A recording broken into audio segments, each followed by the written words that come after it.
السلام علیکم علیکم عاقل بھائی، السلام۔ ایک سوال تھا کہ فطرہ میں پسا ہوا گیہوں مطلب آٹا آٹا دے سکتے ہیں، اور دال، چنا، یہ ساری چیزیں دے سکتے ہیں یا نہیں؟ نحمدہ ونصلی علی رسولہ الکریم، اما بعد۔ آپ دیکھ رہے ہیں نو ٹی وی جدہ اور میں ہوں آپ کا دوست، آپ کا ہوسٹ محمد عاقل، جدہ سے، مملکت سعودی عرب۔ اگر آپ پہلی مرتبہ ہمارے چینل پر تشریف لائے ہیں تو ہم آپ کا خیر مقدم کرتے ہیں۔ تقبل اللہ منا ومنکم صالح الاعمال۔ اللہ رب العالمین آپ کی عید کو خوشیوں سے لبریز کر دے، آمین یا رب العالمین۔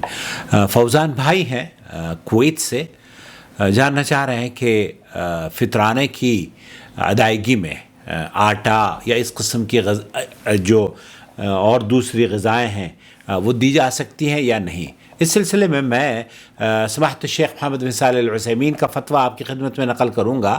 فطرانے کی ادائیگی میں اس چیز کی ادائیگی ضروری ہے جو لوگ بطور غذا استعمال کرتے ہیں، تو اس بنا پر آٹا دینے میں کوئی قباحت نظر نہیں آتی۔ ابن قتابہ رحمۃ اللہ علیہ یہ کہتے ہیں کہ آٹا دینا جائز ہے۔ امام احمد رحمہ اللہ کا یہی موقف ہوا کرتا تھا، اور سنن ابو داؤد میں ابو سعید خدری سے مروی ہے کہ وہ فطرانے میں آٹا دیا کرتے تھے۔ سنن ابو داؤد حدیث نمبر 418، لیکن یہ حدیث پائے ثبوت تک نہیں پہنچتی، بلکہ بہت سے اہل علم نے اس کو ضعیف قرار دیا ہے۔ ابو داؤد وغیرہ نے اسے ضعیف لکھا ہے۔ حدیث ضعیف ہونے کا مطلب یہ نہیں کہ فطرانے میں آٹا دینا جائز نہیں، کیونکہ اس چیز کی ادائیگی کرنا واجب ہے جسے لوگ بطور خوراک استعمال کرتے ہوں۔ اس لیے ابن قیم رحمۃ اللہ علیہ نے اعلام الموقعین میں رقم کیا ہے کہ فطرانے میں ہر وہ چیز ادا کرنی جائز ہے جسے لوگ بطور خوراک استعمال کرتے ہوں، اور اس کے بعد لکھتے ہیں کہ اس بنا پر فطرانے میں آٹا دینا بھی جائز ہے، اگرچہ یہ صحیح احادیث سے وارد نہیں ہے۔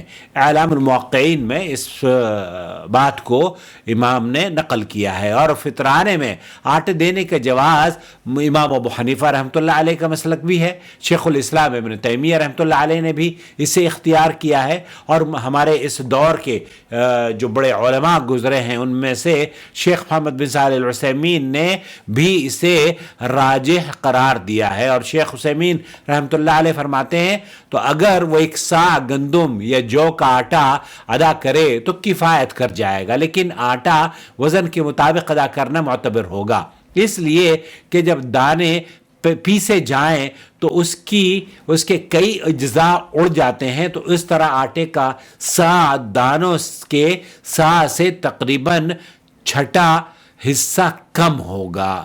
تو اس کا مطلب یہ ہے کہ کلو کے حساب سے دیجئے، 3-3.5 کلو اگر دے دیں تو انشاءاللہ تعالیٰ کفایت کر جائے گا۔ اور اسی طریقے سے جو لوگ یہاں سعودی عرب میں مقیم ہیں تو وہ مجھ سے پوچھنا چاہتے ہیں کہ کتنی رقم انہیں ادا کرنی ہے جو آرگنائزیشنز کو دیتے ہیں، نما وغیرہ کو، تو وہ 20 ریال ہے۔ سعودی عرب میں اگر آپ رہ رہے ہیں تو 20 ریال ادا کر دیجئے، وہ آپ کے بہاف پر آٹا، گندم، جو بھی اشیاء ہیں وہ لے کر دے دیں گے انشاءاللہ تعالی۔ شکریہ فوزان بھائی، مجھے امید ہے کہ آپ خوش ہوں گے، اور مجھے یہ بھی امید ہے کہ ہیرا گروپ آف کمپنیز کے ساتھ جڑ کر آپ انشاءاللہ تعالی آنے والے دنوں میں اور ترقی کریں گے۔ شکریہ آپ کا۔